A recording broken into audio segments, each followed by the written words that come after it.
ribut sama Ali.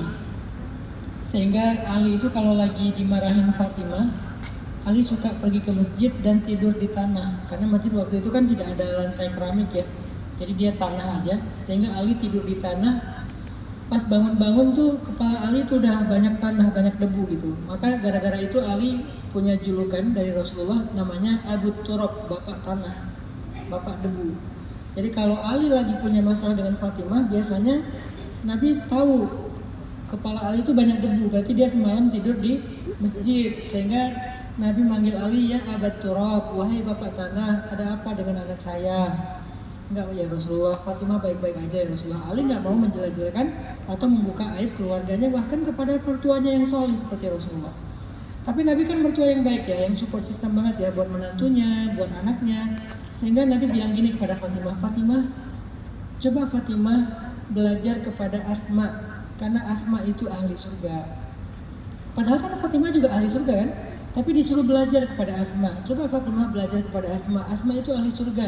Asma siapa? Asma bintu Umais. Asma bintu Umais ini perempuan yang hebat sekali. Tapi Fatimah pasti lebih hebat. Cuman kali ini Nabi nyuruh Fatimah belajar kepada Asma. Berangkatlah Fatimah dengan penasaran ke rumah Asma.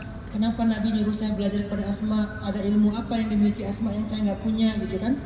Sampai di rumah Asma, Fatimah bilang, ya Asma, ajarkan aku sesuatu yang menjadikan kamu, kata Nabi, adalah ahli surga.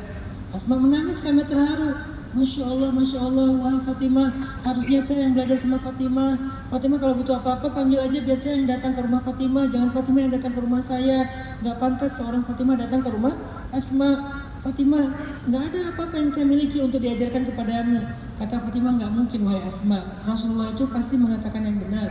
Pasti ada kelebihan yang dimiliki oleh Asma. Dipikir-pikir, akhirnya Asma bilang gini, mungkin ini wahai Fatimah. Saya gak punya ilmu, saya bukan seorang yang hebat seperti Fatimah, tapi kalau boleh memberitahu satu hal yang saya sungguh-sungguh melakukannya adalah saya sangat berbakti kepada suami saya. Saya selalu berusaha membahagiakan hati suami saya. Suaminya Ja'far, sepupunya Nabi. Saya selalu berusaha membahagiakan suami saya Ja'far.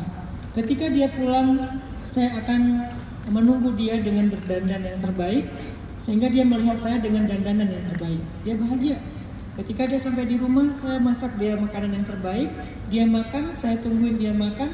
Bahkan dia ngajak saya makan, saya nggak mau. Saya berdiri nungguin dia sampai dia selesai makan, supaya dia kalau butuh apa-apa saya segera ke dapur mengambilkan makanan buat dia. Setelah selesai dia makan, saya siapkan air hangat buat dia mandi. Dia mandi. Setelah selesai dia mandi, udah tenang, saya ambil sapu lidi. Jadi Fatimah waktu itu ngeliat ada sapu lidi korma yang tergantung di dindingnya rumah Asma. Saya ambil sapu lidi itu, saya berikan kepada Ja'far sambil saya katakan, ya Ja'far, kalau hari ini ada kesalahan aku, ada hal yang menjadi hakmu yang belum aku tunaikan dan kamu belum nyaman, pukul aku dengan sapu lidi ini wahai Ja'far. Apa yang terjadi sama Ja'far? Pasti sapu lidinya dibuang, Asma'nya dipeluk sama Ja'far, dan Ja'far makin cinta kepada Asma'. Sepulang dari sana, Fatimah jadi tahu kenapa Rasulullah menyuruh Fatimah belajar kepada Asma'. Bukan ilmu, bukan ayat, bukan hadis, tetapi perilaku Asma' kepada suaminya, dan itu menjadi pelajaran bagi Fatimah untuk Ali bin Abi Thalib. Sejak saat itu Fatimah berubah drastis perlakuannya kepada Ali. Jadi Mbak Bella, mungkin Fatimah dan Asma bisa menjadi salah satu idolanya Mbak Bella, karena kita perlu banyak mengidolakan orang-orang seperti mereka biar kita punya motivasi. Pasti capek ngurus keluarga, pasti capek juga untuk memperlakukan suami kadang-kadang dengan suami yang jadi ujian bagi kita. Tapi siapa tahu itulah pintu surga kita. Suami nginjak tempat yang Mbak Bella tahu, jangan-jangan itu akan menjadi saksi nanti di akhirat. Dia bersaksi, ya Allah, aku lagi bersih diinjak sama suami, akhirnya aku jadi kotor lagi, tapi aku jadi perempuan ini sabar, dia ngepel lagi, dia tidak mengeluh. Ya Allah, dengan kesabarannya berikanlah dia kebaikan, sehingga Allah ridha. Kita nggak pernah tahu.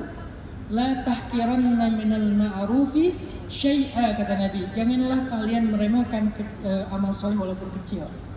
Jadi Mbak Bella mungkin banyak membaca kisah Asma dan Fatimah, bisa menguatkan kita menjadi seorang istri yang solehah bagi suami. Amin. Saya nggak ngomongin salah dan benar.